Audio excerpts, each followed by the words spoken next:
Abram comigo a palavra do Senhor no livro de Gênesis. Gênesis, capítulo 21.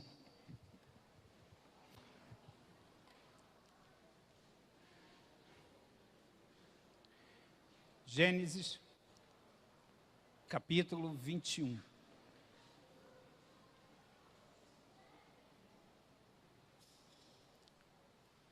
Amém?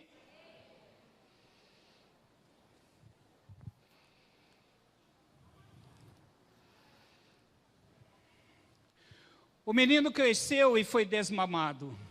E no dia em que Isaque foi desmamado, Abraão deu uma grande festa. Ora, Sara percebeu que o filho nascido a Abraão, por intermédio da egípcia Agar, estava rindo do seu filho Isaque, e pediu a Abraão: expulsa esta serva e seu filho, para que o filho desta escrava não acabe sendo herdeiro com meu filho Isaque. Essa palavra acerca do seu filho Ismael muito entristeceu e preocupou Abraão. Contudo, Deus o orientou: não te lastimes por causa da criança e de tua serva. Tudo o que Sara te pedir, concede-o, porquanto por Isaque é que a tua descendência será considerada perpetuamente. Mas do filho da serva farei também uma grande nação, porquanto ele também é tua raça. Então Abraão levantou cedo, tomou alguns pães e um recipiente de couro cheio de água fresca e os entregou a Agar e, tendo-os colocado nos ombros dela, despediu-a com o menino. Ela se pôs a caminho e ficou vagando pelo deserto de Berseba. Quando acabou a água do odre que carregava, ela colocou a criança debaixo de um arbusto e foi sentar-se perto dali, à distância de um tiro de arco e flecha. Lastimava consigo mesma: não suporto ver morrer meu menino. Enquanto ela se lamentava, a criança começou a chorar ainda mais forte. Deus ouviu os gritos do menino, e lá do céu, a voz do anjo de Deus chamou Agar e a encorajou-a. Agar, por que te afliges? Não temas, pois Deus ouviu o clamor do menino, lá onde tu o deixaste. Erga-te, pois levanta o menino, segura-o pela mão, porque eu farei dele um grande povo. Então Deus abriu os olhos de Agar e ela pôde enxergar uma fonte de boas águas. Correu até lá, encheu o seu odre e deu para Ismael beber. Nós estamos diante de uma palavra, de uma passagem bastante conhecida, porque ela fala da história de Agar. Agar era aquela serva que foi dada como barriga de aluguel nos dias de hoje para receber um filho em substituição a Sarai, porque ela não podia ter filhos. Nessa noite, eu queria compartilhar com vocês que há momentos onde o espírito de medo interrompe a nossa caminhada. Há momentos onde o espírito de medo nos deixa aprisionados diante das crises.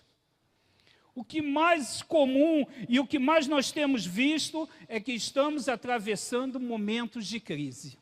O que mais nós podemos perceber é que a economia ela está em baixa, é que os nossos recursos, a nossa economia pessoal particular, o nosso fundo de reserva está se acabando. A gente pode começar a perceber a alta nos supermercados, a gente começa a perceber que a nossa economia ela está instável, a gente começa a perceber que não há uma previsão a médio prazo de uma mudança, de uma melhora.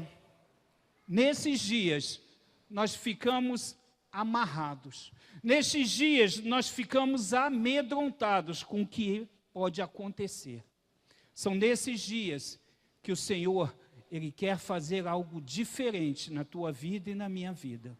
São nesses dias onde não há perspectiva, são nesses dias onde não há não se consegue vislumbrar nada além que Deus vem e age a favor daqueles que escolheram servi-lo e tê-lo como Deus único e Salvador. A gente tem um contexto onde Deus tinha uma promessa. Deus tinha dado uma promessa a Abraão de que ele seria pai e que esta paternidade, este filho que viria da promessa, iria então desencadear toda uma descendência próspera. Mas a gente percebe que passando 10 anos, a esposa Sarai, ela não conseguiu entender o porquê da promessa estar demorando tanto. E ela resolveu dar uma ajuda a Deus. Ela foi apenas ajudar o Senhor. E ela então, ela entrega a sua serva, a sua escrava, Agar, para ser a mulher que vai gerar então o filho a qual Deus havia prometido. Talvez a ideia de Sara tenha sido uma boa ideia. Se nós observarmos todo um contexto, se tratando de um casal de idosos, se tratando de 10 anos entre a promessa falada, apresentada, e o tempo em que ela ainda não ocorreu, se entendermos que a cultura, na ocasião, permitia com que as servas fossem entregues aos seus donos, talvez a gente não achasse nenhuma situação ruim essa ajuda de Sarai. Mas Sarai, ela foi de encontro à promessa de Deus. Ela foi substituir, ela foi ajudar, ela foi antecipar a promessa que ainda não havia chegado. Quantas vezes a gente age da mesma forma que Sarai? Quantas vezes a gente quer antecipar as coisas, quer que a promessa de Deus aconteça, quer que as formas elas sejam ajustadas de acordo com a nossa vontade, o nosso querer, e esquecemos de que Deus é Deus e que o tempo pertence a Ele e não a nós. A gente começa a ver que Sarai, ela tentou arrumar, ajeitar, organizar, mas a gente percebe que não foi de bom agrado. A palavra lá no iniciozinho de Gênesis 16, ela diz que tão logo Abraão tenha coabitado com escrava Agar, ela começou a olhar de um jeito diferente para sua dona, para a mulher que tinha autoridade sobre a vida dela. E isso gerou tristeza no coração de Sarai. Ela começa a mostrar que aquela barriga que havia sido dada a ela em condições de se tornar agora a mãe de um filho do seu dono, do dono daquelas terras todas, aquilo gerou em Agar uma situação desconfortável, porque ela vai e ela começa a olhar e se comportar de um jeito diferente. Sarai, ela buscou uma solução caseira, mas as estratégias das guerras passadas, elas não servem para as guerras atuais. Essa era uma prática que poderia ser usada, era uma prática que poderia ser colocada em prática, mas era ações e atitudes para guerras antigas, mas não para aquela guerra, para aquele momento a qual Deus queria trazer. Deus queria trazer um filho a Abraão, gerado por uma mulher idosa, que não podia ter filho. Deus não queria um arrumadinho, Deus não queria um ajeitadinho, Deus queria que o filho da promessa viesse do relacionamento entre Sara e Abraão. Agar ela gera um filho e esse filho ele recebe o nome de Ismael. Mas Sara passa a se sentir hostilizada e ela agora manda Agar, ela manda um recado para Agar e ela diz: Sarai passou a maltratar sua serva. Esse maltratar é o mesmo maltratar que a gente encontra lá no momento em que Faraó prendia o povo hebreu e maltratava-os. O mesmo maltratar, a mesma raiz que é apresentada agora entre Sara e Agar, é a mesma raiz dos maus tratos que Faraó dava ao povo. Então não era apenas uma ação ou uma atitude, mas eram ações e atitudes que realmente faziam com que Agar se sentisse maltratada por aquela mulher. E ela esquecia que foi ela que teve a ideia de dar o filho para ser gerado na barriga de Agar. O tempo passa, e esse versículo, quando a gente começa a ler, isso já está apresentando Ismael com 13 anos. Com 13 anos, Ismael agora pode contemplar a gravidez de Sara. Com 13 anos, Ismael agora pode ver que está chegando o cumprimento da promessa e um irmão estava às portas. Aos 14 anos, ele começa a vislumbrar que o menino estava crescendo.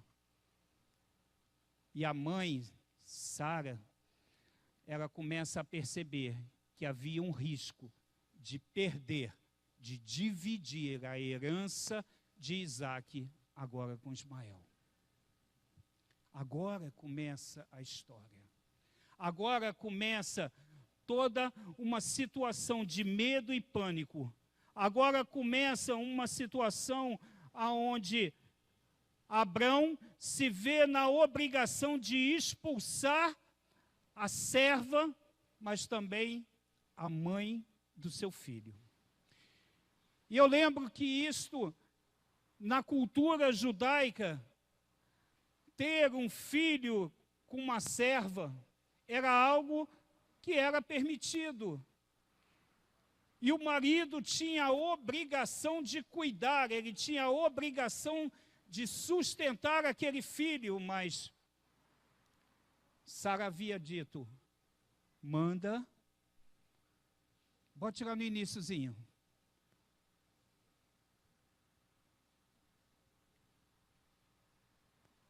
Não. Expulsa esta serva e seu filho, para que o filho desta escrava não acabe sendo herdeiro com meu filho Isaque. Vocês comecem a perceber agora que Sara não fala mais o nome de Agar. Agar agora não tinha mais identidade, Agar agora não tinha mais história, Agar agora era apenas a serva, a escrava, que havia gerado um filho que estava incomodando. Abraão recebe a notícia, Abraão recebe a situação, Sara exige que Agar leve embora o filho e a trata como aquela mulher, aquela serva, a mulher escrava. Mas no versículo 17, o anjo do Senhor diz: Deus ouviu os gritos do menino, e lá do céu, a voz do anjo de Deus chamou: Agar. Para a serva, para Sara, Agar não tinha mais nome. Mas para Deus, Agar tem nome. Agar tem história. Agar tem vida. Muitas vezes o medo, ele nos faz viver situações onde a gente fica paralisado, de modo que a nossa identidade ela seja distorcida, de modo que a gente não consegue mais caminhar, não consegue mais avançar. Mas para Deus, eu e você temos um nome, um valor. Deus, Ele requer de mim, de você, uma atitude de obediência enquanto filho, mas ao mesmo tempo Ele nos reconhece como filho. Deus, ele trata Agar agora de um jeito diferente. Ele fala: Agar, por que te afliges? Não temas. E talvez Agar, ela falasse: mas Deus, o meu filho está lá, distante, a uma distância de um tiro de arco e flecha. E a única água que nós tínhamos secou. E o Senhor diz para mim: não me aflinjas. O Senhor diz para mim para não ficar preocupada. O Senhor não consegue perceber o que está acontecendo na minha história. Mas se nós percebermos o versículo 17, ele diz: não temas, pois Deus ouviu o clamor do menino. Em outras versões, não temas, porém Deus ouviu o clamor do menino. Porém, quer dizer que a história não acabou. Porém, quer dizer que não é o fim, mas que vai haver uma continuação da história. Porém, quer dizer que não é tempo de morte, mas é tempo de vida.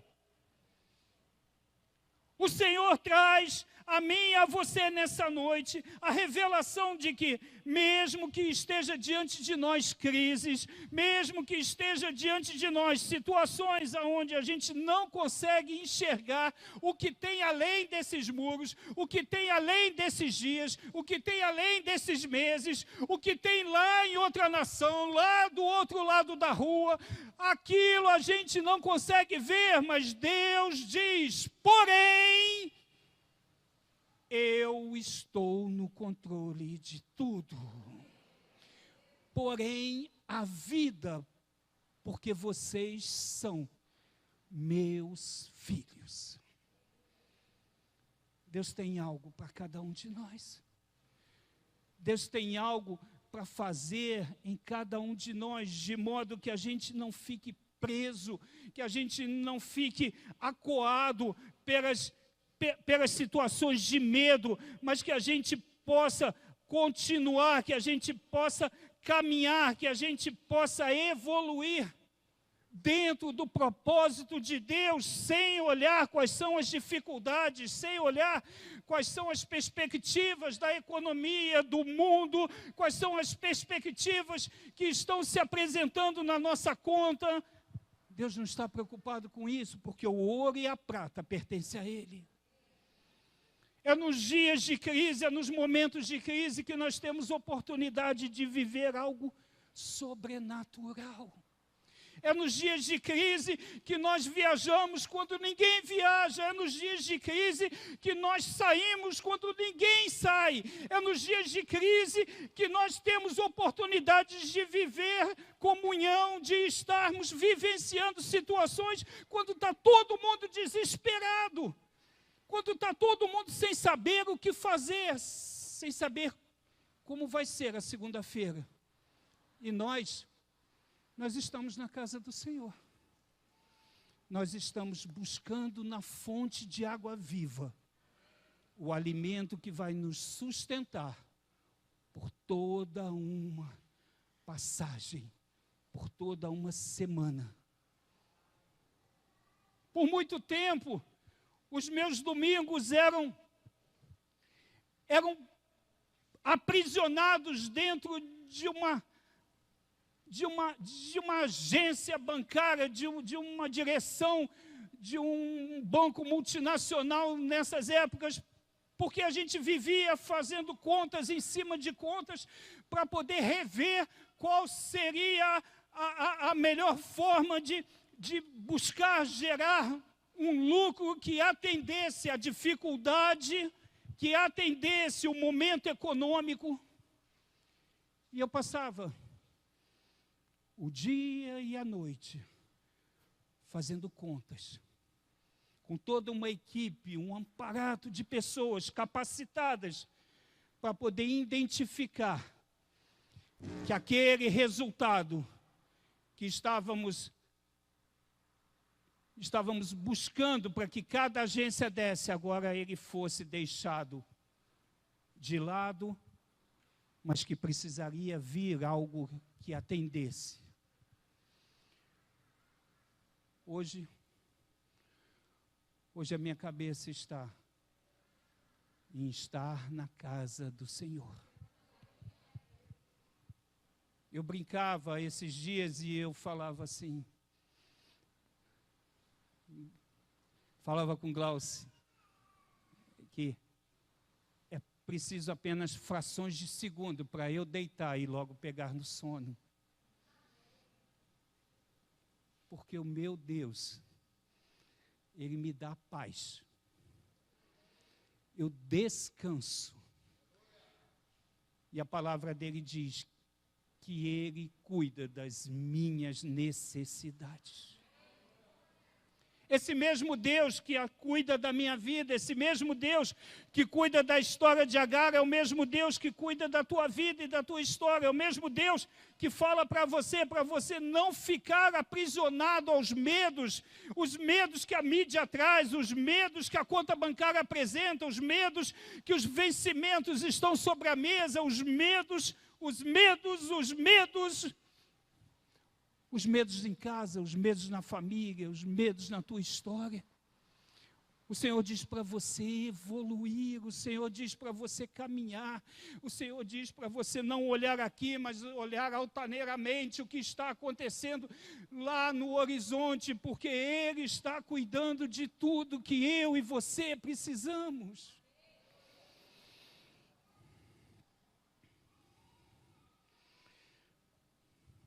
A gente começa a ver, então, que aquela palavra liberada por Deus, Ele está declarando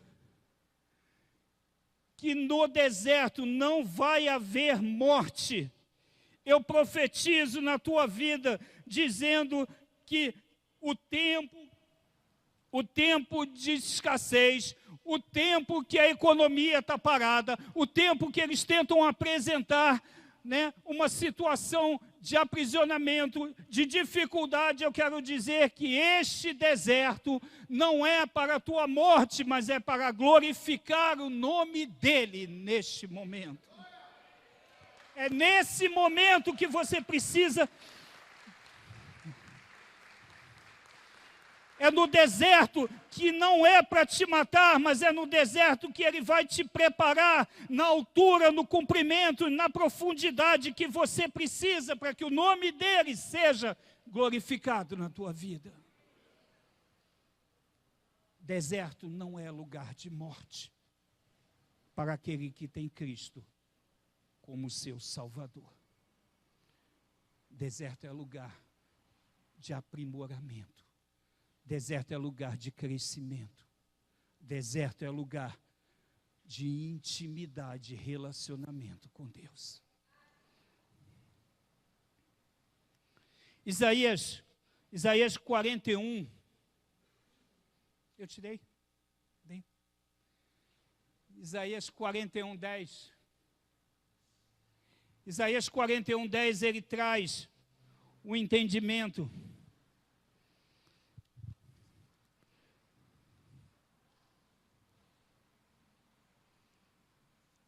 Ele fala, eu pego aqui, Nelson, não tem problema não. No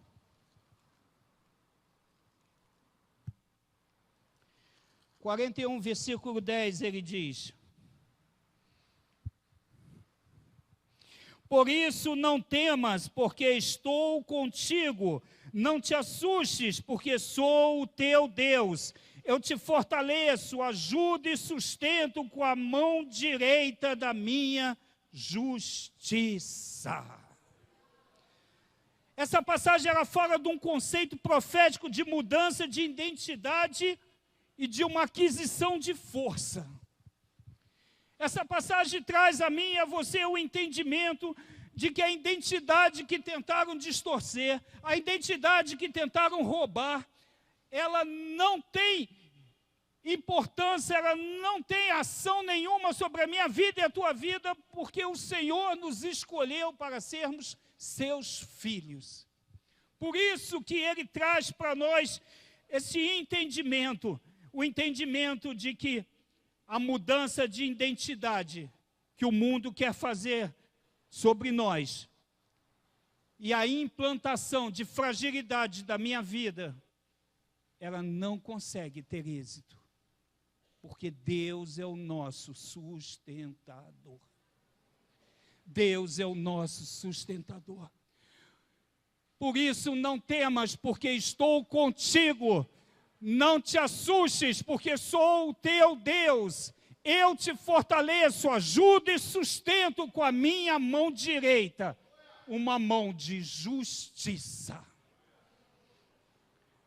Vai deixar de haver momentos em que nós vamos sermos colocados à prova? Não. Vamos continuar andando pelo deserto? Vamos.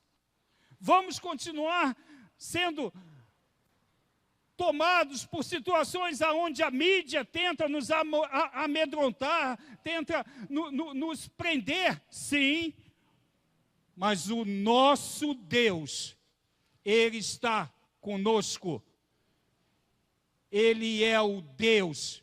Ele nos fortalece, Ele nos ajuda. E ainda por cima, Ele nos sustenta com a mão de justiça dEle. Então podem vir as dificuldades, pode vir as provas, pode haver, porque o nosso Deus é um Deus que está cuidando intimamente e individualmente de cada um de nós. A forma com que Ele cuida de mim é diferente da forma com que Ele cuida de cada um de vocês. Deus sabe a minha área e sabe aonde Ele precisa me moldar para que eu possa estar preparado para viver o propósito da plenitude dEle. Cada um tem uma área, cada um tem uma história, cada um tem uma necessidade de ser moldado. Cada um tem uma necessidade de ser colocado diante do Senhor para que Ele venha nos preparar para vivermos a plenitude da vontade dEle. Esse é um tempo de superarmos o espírito de medo. 2 Timóteo 2,7 diz: Deus não nos deu espírito de covardia, mas de poder, de amor e de equilíbrio. O oposto do espírito de ousadia é espírito de medo. Se você, então, não vive essa história, essa palavra, essa declaração de que Deus nos deu um espírito de poder, se você não escolhe ser ousado, você vai ser um homem, uma mulher, um jovem amedrontado. Qualquer coisa vai fazer com que você se esconda. Qualquer coisa vai fazer com que você se retraia, que dê um passo atrás. E nós não somos aqueles que retrocedemos, mas fazemos parte de um exército que avança. Deus, Ele nos prepara e Ele trabalha em nós, porque o espírito de medo, ele quer nos prender através das nossas emoções, e quando ele consegue êxito no aprisionamento das nossas emoções, nós ficamos confusos e instáveis. Quando ele consegue nos aprisionar com medo, quando ele consegue usar as nossas emoções, nós ficamos aprisionados, confusos, instáveis, e a gente não avança mais. Se você quer avançar, seja ousado. No dia de crise, no dia que está tudo fechado, no dia que está tudo muito difícil, seja ousado, faça algo diferente, avance, caminhe. Está ruim em casa, avance. Está difícil no casamento, avance. Não saia da igreja, não fuja, não fique dentro de casa, não tenha medo, enfrente, venha buscar o alimento, venha buscar o combustível está na casa do Senhor. Não tenha medo de enfrentar as ondas gigantes. Eu falava aqui numa terça-feira, num momento onde uma reportagem fazia uma entrevista a um comandante de um navio e perguntaram a esse comandante: comandante, qual é a maior dificuldade quando o senhor está no mar e as ondas estão muito grandes? Será que é os seus motores pararem? E aquele comandante acostumado a lidar com ondas gigantes, ele disse: não. O meu problema não é fazer o navio navegar com os motores parados. O grande problema é acabar o combustível. E o repórter, então, curioso, perguntou: mas por quê?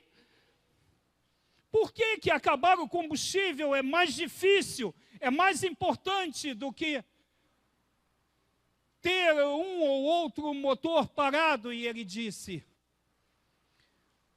porque o combustível faz com que as bombas de sucção de dentro do navio joguem a água que está dentro para fora, de modo que o navio não afunde.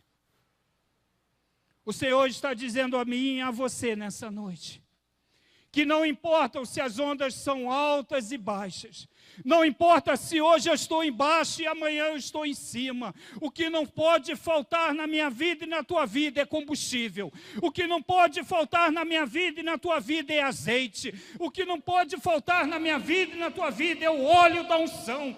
Porque eu vou estar embaixo e vou estar em cima, mas o combustível está sendo renovado e está fazendo com que o motor funcione, com que as bombas funcionem e com aquilo que poderia me fazer naufragar seja jogado fora e eu vou enfrentando a onda. Eu subo e eu deixo, eu continuo caminhando, mas eu vou enfrentando a onda, porque o azeite da viúva, ele não acaba.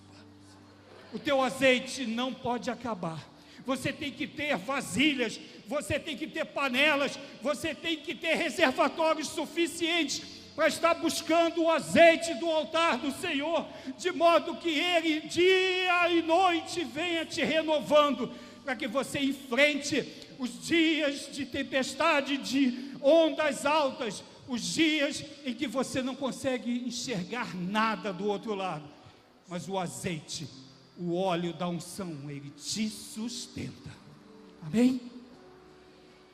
Oh, glória.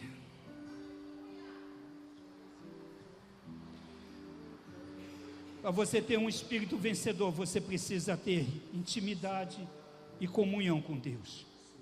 O versículo 18, ele fala para você: ergue-te, levanta o menino, segura pela mão, porque eu farei dele um grande povo. Esse não é o tempo para você ter medo, mas é um tempo para você superar e para nascer de novo. Você pode estar até machucado, você pode estar até curvado, prostrado, mas a ordem do Senhor é: se ergue, se levanta, se arrasta, mas não fica parado, não deixa com que o domínio do inimigo exerça poder sobre a tua vida. Caminhe na direção da cruz, ande, se arraste, esfregue a cara no chão, mas ande ao encontro da cruz, porque lá você vai achar vida, porque lá você vai achar superação.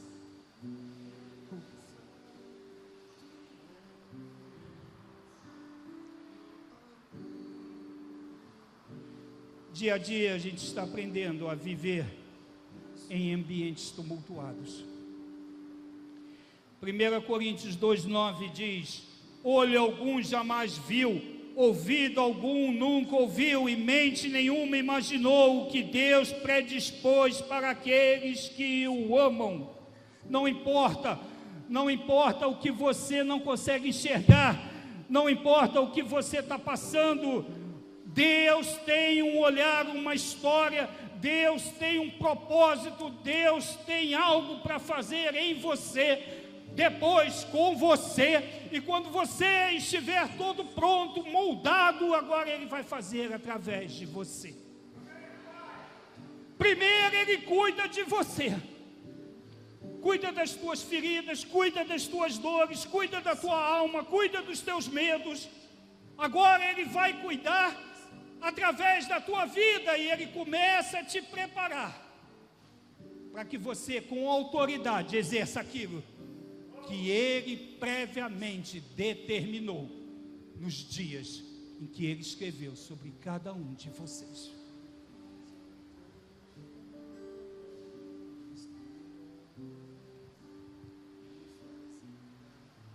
O medo também impede a gente de estar vigilante. Precisamos desenvolver nossos olhos para vigiar. Vigiar significa tomar cuidado. Vigiar significa olhar à distância. Vigiar significa ter uma nova dimensão de alguma coisa. É ver o perigo se aproximando para proteger-nos e para proteger o nosso futuro. Vigiar não é somente eu estar aqui, nesse momento, olhando para um lado e para o outro, mas vigiar requer de mim uma decisão, um comprometimento, para que eu possa cuidar, me proteger. Ele diz que eu tenho que olhar distante. Como eu quero passar por crises, como eu quero enfrentar dias de chuva, como eu quero navegar em mares revoltos, se eu não consigo olhar distante. Esses dias eu falava com o apóstolo Cláudio, e a gente falava que toda vez que tem um problema, as nossas atitudes têm que ser sair, para que a nossa visão seja macro. Eu me recordo de uma ministração que o apóstolo Cláudio fez aqui numa quinta-feira, e ele falava e exemplificava: vocês conseguem olhar o que está acontecendo ali na areia? E eu me lembro que eu estava aqui na cadeira, me virei para trás e apenas olhei e vi o muro. E aqui, nesta casa, ele subiu aqui e disse: pois eu consigo olhar o que está acontecendo lá fora. Eu e você precisamos olhar, mas não olhar aqui para o nosso umbigo, não olhar aqui para este presente momento, mas olhar de forma vigilante o que é que está acontecendo.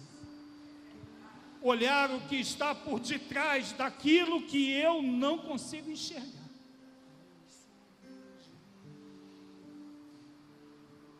As cidades fortificadas eram feitas em cima dos muros, feitas em cima dos montes altos, com muros altos, para que eles pudessem ter uma visão completa e total do que acontecia. É tempo de vigiar. Vigiar qual o teu comportamento, vigiar qual a tua atitude, vigiar o que é que você está fazendo, vigiar de modo que você possa olhar para frente e identificar que o que você faz hoje vai influenciar aquilo da tua vida amanhã. Aquilo que você faz hoje vai determinar onde você vai estar amanhã. Se você é um homem, uma mulher, um jovem vigilante, atento, hoje, você amanhã vai estar muito mais além daquilo que você imaginou ou desejou. Vigiar. E o medo, ele tenta te impedir essa vigilância. Porque se não estamos alerta, então estamos distraídos. E se estamos distraídos, eu estou dando uma oportunidade para o inimigo se aproximar. Se eu estiver distraído, é uma grande oportunidade para o inimigo me roubar. Um jogador de futebol, quando ele está aqui com a bola, todo Rodrigo Galvão, para lá e para cá e não sai do lugar, distraído, roubam uma bola. Mas se ele fosse um fofinho, arisco, ô glória, ô glória, a bola não era roubada. Se eu e você andarmos na rua, atentos, o inimigo, o ladrão não consegue achar oportunidade de roubar a gente. A gente precisa, meus filhos, estarmos atentos e alertas, porque o inimigo continua ao nosso derredor, buscando uma oportunidade de roubar de mim e de você aquilo que Deus já escreveu, decretou para acontecer nas nossas vidas. E só não vai acontecer se eu e você nós dermos oportunidade para ele se aproximar e roubar o propósito de Deus de cada um de nós. Precisamos entender também os sinais. Os sinais indicam um plano do Redentor de Deus. Não podemos perder nossos sinais esse ano. Identifique as maldições que têm impedido o seu progresso e comece um ciclo de reconstrução do seu futuro. Veja o que é que tem se repetido na tua vida e na tua história. Identifique o processo e aí comece a trabalhar, a tratar, para que você seja levado, para que você seja conduzido a um ciclo de reconstrução do teu futuro. O versículo 19 e o 20, ele conclui dizendo: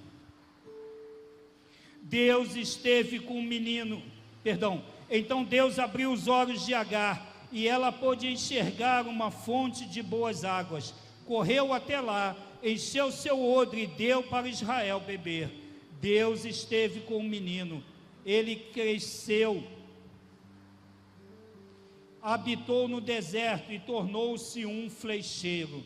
Ele viveu no deserto de Parã, e sua mãe conseguiu-lhe uma esposa da terra do Egito. Remova todas as distrações e ouça o vento do Espírito soprar. Resista às suas tendências de Marta. Marta é uma mulher inquieta, Marta é uma mulher ocupada, Marta vive num ciclo repetitivo de exercício de tarefas, e isso faz com que ela perca a visão, ela perca a identidade, ela perca a identificação daquilo que Deus já está fazendo esse ano. Se você ficar apenas fazendo tarefas, se você ficar repetidamente fazendo as mesmas coisas erradas continuam acontecendo na tua vida, as mesmas tarefas continuam tirando o teu tempo de intimidade com Deus, você vai acabar se deixando estar muito ocupado e começa a perder a oportunidade de uma visão daquilo que Deus já está fazendo esse ano. Um ano que começou agora, 10 dias, Deus já está fazendo algo para cada um de nós esse ano, mas eu talvez não consiga enxergar, porque a minha visão é de Marta, porque eu estou preso numa roda, num exercício contínuo e repetitivo, de algo que me impede de enxergar o que Deus está fazendo. Eu preciso deixar a história de Marta para trás. Maria escolheu a melhor parte. Maria escolheu estar nos pés do Senhor. Maria escolheu estar em intimidade com o Senhor. A minha vida e a sua vida precisam ser muito mais do que o exercício constante de práticas repetitivas. Eu preciso identificar o que é que o Senhor está fazendo, para eu me engajar nisso, para eu ser participante disso, para que eu possa trazer a minha família e enfiar dentro disso, para que eu possa pegar meu casamento e colocar no meio disso, para que eu possa pegar o meu futuro, pegar a minha identidade que estava sendo roubada e trazer para dentro disso que Deus está fazendo.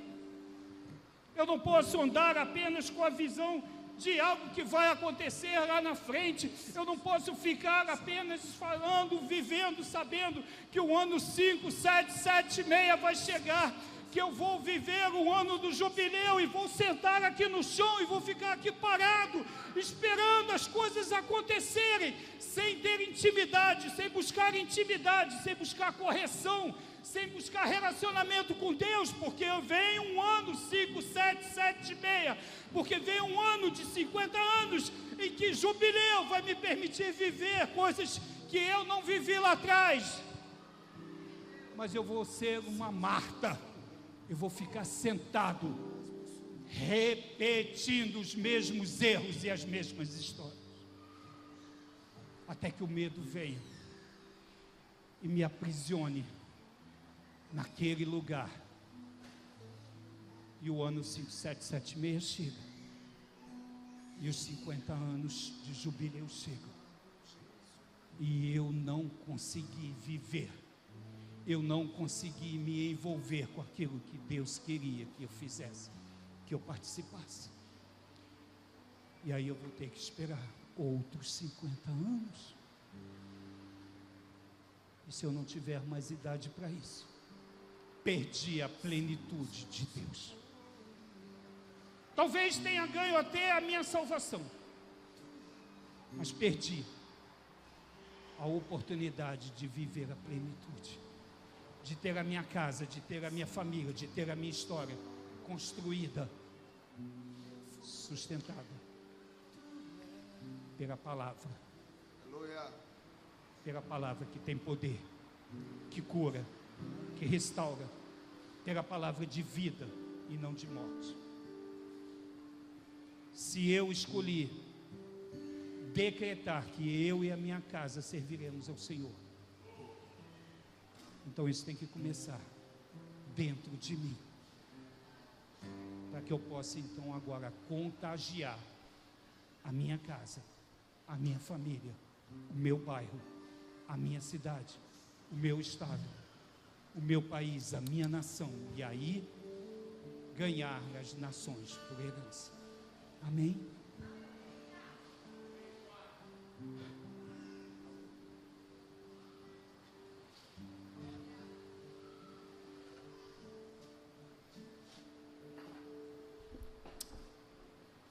Manel,